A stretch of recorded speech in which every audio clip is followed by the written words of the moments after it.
നോക്കുന്നേ ഞാൻ അങ്ങനെ ആലോചിക്കേന് റമദാൻ മാസം കാണുകൾക്ക് നല്ല മെച്ചാണല്ലേ. എന്ത് മെച്ചോ?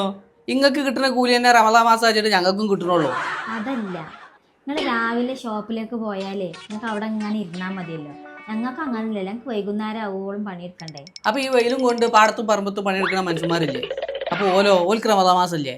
ഓരോ ജോലിക്കും അതിൻ്റെതായ ബുദ്ധിമുട്ടുണ്ട്. ഞങ്ങൾ പെണ്ണുങ്ങൾക്ക് നോമ്പിന് നട്ടപ്പാതിരാക്കും പണി തന്നെയാണ്. നോമ്പിന് ശരിക്കും പണി കൂടുതലാണ്. ഉച്ചക്ക് ഫുഡ് ഉണ്ടാക്കണ്ടെന്നല്ലേ ഉള്ളൂ, അതിന്റെ 3 ഇരട്ടി വൈകുന്നേരം ഉണ്ടാക്കണം. അതിന് രാവിലെ തന്നെ തുടങ്ങണം ഓട്ടപ്പാച്ചില്. അടിച്ചേരലും തുടക്കലും തിരുമ്പലും അത് വേറെ. ഞങ്ങൾ വൈകുന്നേരം കിച്ചണിൽ എല്ലാം മുറിയെ പണിയെടുക്കുമ്പോൾ നിങ്ങൾ ഫോണിൽ കളിച്ച് ഇങ്ങനെ ഇരിക്കും, അല്ലെങ്കിൽ ചങ്ങായിമാരൊപ്പം നോണയും പറഞ്ഞ് ചിരിക്കാൻ പോകും. എന്നാ പിന്നെ നോമ്പ് തുറന്നാലോ ഞങ്ങൾക്ക് ഇവിടെ ഫുഡ് ഉണ്ടാക്കിയ പാത്രം തിന്ന പാത്രമൊക്കെ കൈകാണ്ടാവും. അപ്പൊ നിങ്ങൾ നെല്ലിക്ക് ഉപ്പിലിട്ടും തെരഞ്ഞ് നാടായ നാട് മുഴുവൻ തെണ്ടി നടക്കും. ഇനി അത്തായത്തിനാണെങ്കിലോ 1 മണിക്കൂർ മുമ്പ് ഫുഡൊക്കെ റെഡിയാക്കി വെച്ച് വിളമ്പിയിട്ട് വേണം നിങ്ങളെ വിളിക്കാൻ. അതുവരെ നിങ്ങൾ കൂർക്ക വലിച്ച് കിടന്നുറങ്ങും. ഇനി അത്തായം കഴിച്ചു കഴിഞ്ഞിട്ടോ അപ്പോൾ നിങ്ങൾ പോയി കിടന്നുറങ്ങും. ഞങ്ങൾ പിന്നെ ഈ കിച്ചണിൽ തന്നെയാണ്. ശരിക്കും നട്ടപ്പാതിരക്ക് മാത്രമല്ല 24 മണിക്കൂർ പെണ്ണുങ്ങൾക്ക് ഇവിടെ പണി തന്നെയാണ്.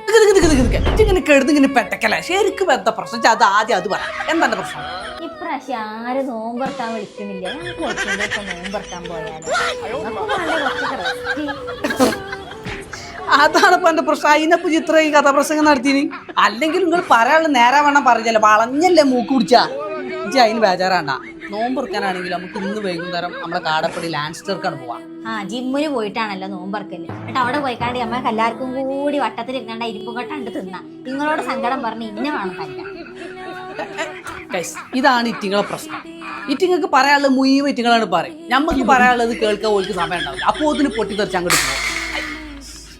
ഇതേപോലെ പൊട്ടിത്തെറിച്ചുന്ന ഐറ്റംസ് നിങ്ങൾ എടുത്തിട്ടുണ്ടെങ്കിൽ നിങ്ങൾ പോരി നമ്മളെ കാടപ്പടി ലാൻഡ്സ്റ്റർക്ക്. അവിടെ സ്വിമ്മിംഗ് പൂളും ടർഫും ജിമ്മും മാത്രമല്ല, ഈ നോമ്പിന് അവിടെ ഇഫ്താറും ഉണ്ട്. അപ്പോൾ തുമണീസ് എന്നും വീട്ടിൽ നിന്ന് നോമ്പ് തുറക്കുന്ന നിങ്ങൾക്ക് ഒന്ന് പുറത്ത് പോയിട്ട് നോമ്പ് തുറക്കണമെന്ന് നിങ്ങൾക്ക് തോന്നുകയാണെന്നുണ്ടെങ്കിൽ കാമായിട്ട് ഒന്ന് പോയി ഇരിക്കാൻ പറ്റുന്ന ഒരു ചെറിയ സ്പോട്ടാട്ടോ ലാൻഡ്സ്റ്റർ. അതിപ്പോൾ നിങ്ങൾ ബാച്ചിലർ ആയിട്ടാണെങ്കിലും അതല്ല ഫാമിലി ആയിട്ടാണെങ്കിലും ഒക്കെ പോയിട്ട് ഒന്ന് വൈബാക്കാൻ പറ്റുന്ന ഒരു സെറ്റപ്പ് അവിടെ ഉണ്ട് കേട്ടോ. ആ പൂളിൻ്റെ തീരത്തൊക്കെ ഇരുന്ന് ഫുഡ് അടിക്കുക എന്ന് പറഞ്ഞാൽ അതൊരു വൈബ് തന്നെയാണ്.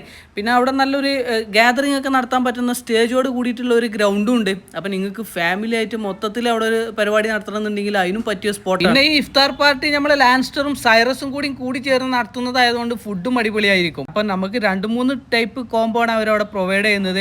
നമ്മളിപ്പോൾ ഒറ്റയ്ക്ക് പോകുകയാണെന്നെങ്കിൽ 269 ഒരു കോംബോ ഉണ്ട്. ഫാമിലി ആയിട്ട് പോകുകയാണെന്നുണ്ടെങ്കിൽ അൺലിമിറ്റഡ് ആയിട്ടുള്ള 499 ഒരു കോംബോ ഉണ്ട്.